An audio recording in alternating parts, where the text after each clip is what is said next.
I'm not coming in hostility in any way.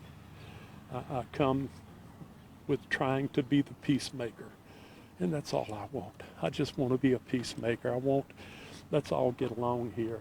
That's to see where JJ was. And to say, I'm sorry. We're all with you. Man.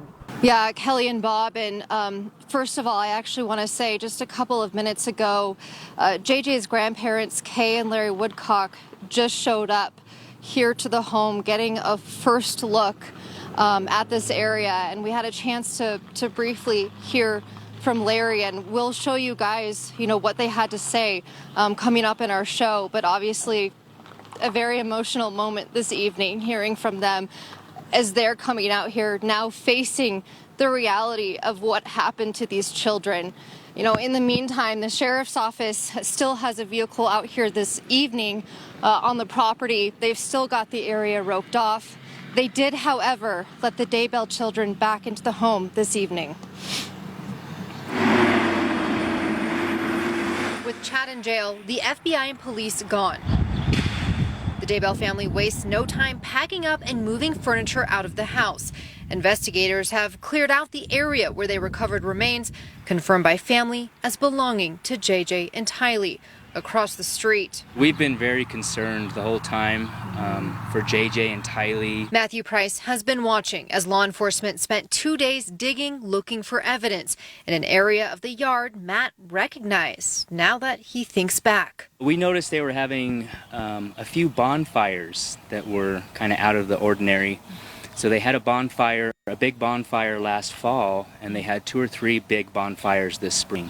Last fall, no one knew about the kids' disappearance. Matt says everything seemed fine except when Chad and Tammy came over to buy pumpkins a week before she passed away. He was strange. He was different. He didn't talk a lot, didn't make eye contact with us very much.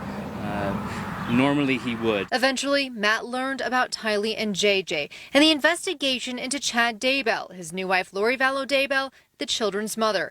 He says Chad kept to himself the last couple months, barely leaving the house, until police kicked him out Tuesday morning to serve the search warrant. I saw his car take off down the road, headed south towards Rexburg, and just seconds later, the marked police cars had their lights and sirens and floored it to go catch him. Matt's neighbor of several years is now behind bars. A devastating discovery right across the street. In all of this, what gives him peace of mind? Just knowing there's closure for JJ and Tylee. And next, the community hopes justice.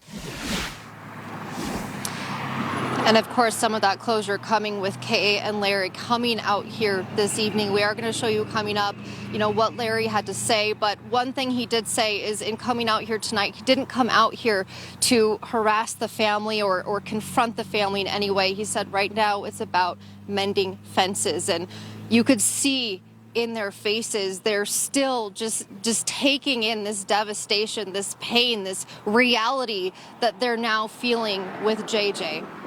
Live in Salem, Idaho, I'm Lauren Steinbrecher, Fox 13 News, Utah.